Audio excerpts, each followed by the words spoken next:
A Fórmula 1 é, acima de tudo, um esporte onde o talento e os números falam mais alto do que qualquer outra coisa. E quando um jovem novato começa a se destacar dentro de uma equipe média, superando com constância um veterano experiente, os olhares inevitavelmente se voltam para dentro dos boxes.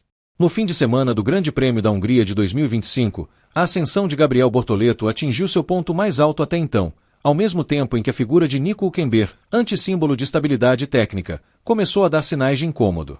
Discreto, como sempre foi, mas notavelmente mais contido do que o habitual. Tudo começou ainda na sexta-feira, nos treinos livres. Bortoleto mostrou ritmo sólido desde os primeiros minutos de pista, trabalhando em silêncio, voltando ao box, ouvindo os engenheiros, corrigindo detalhes. Enquanto isso, Hülkenberg parecia mais errático.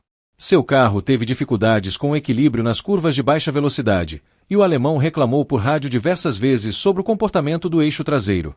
Na Sauber, as atenções aos poucos começaram a migrar para o outro lado da garagem. Bortoleto não só conseguia extrair o melhor do carro, como também se mostrava mais preciso nas simulações de corrida, sugerindo que algo de especial poderia acontecer no domingo. No sábado, essa tendência se consolidou.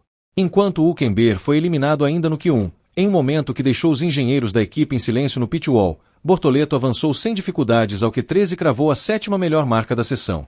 Era a sua melhor posição de largada na carreira até aquele momento. Mas mais do que isso, era a 10ª vez em 17 etapas que o brasileiro terminava à frente de Hülkenberg em classificações. O placar interno, que antes parecia equilibrado, agora pendia de forma clara a favor do novato.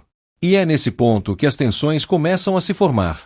Oficialmente, a Sauber mantém o discurso de harmonia interna, de colaboração entre seus dois pilotos. Bortoleto, jovem e ainda novo no ambiente da Fórmula 1, faz questão de reforçar o papel de Nico como mentor. Em entrevistas recentes, inclusive antes da etapa da Hungria, ele destacou o quanto aprendeu com o alemão. Mas há sinais, discretos, de que essa boa convivência pode estar se esgotando. Em entrevistas pós-classificação, Hülkenberg evitou comentar o desempenho de Gabriel. Limitou-se a falar sobre seus próprios problemas e sugeriu, sem dar muitos detalhes, que talvez algo no acerto do carro estivesse mais favorável ao lado de Bortoleto. No domingo, a história ganhou contornos ainda mais intensos. A largada de Bortoleto foi limpa e eficiente. Ele manteve a 7ª colocação nas primeiras voltas e logo se viu em disputa direta com pilotos de Alpine, Aston Martin e até mesmo da Ferrari, que vinha sofrendo com problemas no ritmo de corrida. A equipe fez um trabalho preciso nos boxes, e ao fim das 70 voltas em Hungaroring, o brasileiro cruzou a linha de chegada em 6º lugar. Era sua melhor posição na Fórmula 1, a melhor de um brasileiro desde Felipe Massa em 2017. Era mais do que um bom resultado. Era uma afirmação. Hülkenberg, por sua vez, teve uma corrida completamente apagada. Largando de 19º, nunca conseguiu se aproximar dos pontos. Terminou em 13º, sem chances reais de ameaçar qualquer posição relevante. E mais uma vez, no rádio, seus comentários soaram mais ásperos do que o habitual. Durante uma das entradas do safety car virtual, questionou o momento da estratégia e deixou escapar certa frustração com o ritmo do carro, algo que os engenheiros tentaram minimizar. Mas nos bastidores, cresciam os murmúrios de que a paciência do alemão com a equipe e com o próprio companheiro começava a se esgotar. Não é a primeira vez que essa dinâmica se vê na Fórmula 1. Pilotos veteranos, acostumados a liderar projetos, nem sempre lidam bem com a ascensão de um talento mais jovem dentro da mesma estrutura. Bortoleto é cada vez mais visto como o futuro da Sauber. E talvez, para a alta cúpula da Audi, que assumirá o controle total da equipe em 2026, ele já seja parte essencial da construção desse novo ciclo. Hülkenberg, por outro lado, tem contrato até o fim de 2025, e a depender do desempenho do segundo semestre, pode até ser mantido como uma ponte de experiência. Mas ninguém esconde que, se continuar sendo superado com tamanha constância, seu espaço tende a diminuir. Nas entrevistas pós-corrida, Gabriel foi cauteloso. Agradeceu à equipe, ao trabalho dos engenheiros e disse que o resultado era fruto da evolução conjunta.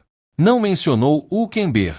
E Nico, ao ser perguntado sobre o desempenho do companheiro, respondeu apenas com ele fez uma boa corrida, antes de voltar a falar sobre os próprios desafios com o carro e as limitações do fim de semana. A tensão estava no ar. Não explosiva, mas perceptível. Entre os membros da equipe, há quem diga que Nico continua sendo um excelente referencial técnico, sobretudo em simulador e desenvolvimento. Mas também há quem reconheça que, nos briefings pós-sessão, sua postura tem mudado. Se antes ele era participativo, comedidamente crítico e disposto a orientar Bortoleto em situações específicas, agora parece mais reservado, quase indiferente ao crescimento do brasileiro.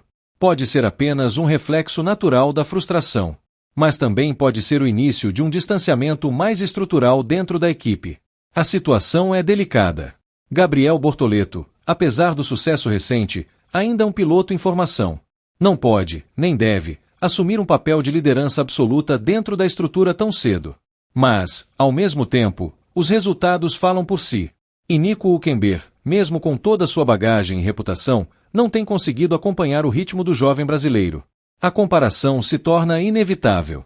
A frustração também. Ao longo das próximas etapas, a gestão dessa relação será fundamental para Sauber manter sua curva de evolução. O sucesso de Bortoleto pode, e deve, ser comemorado como uma vitória coletiva. Mas, nos bastidores, será necessário encontrar formas de preservar o moral de Hülkenberg sem frear o desenvolvimento de Gabriel. Uma equação difícil de resolver, especialmente em um paddock onde cada detalhe é amplificado.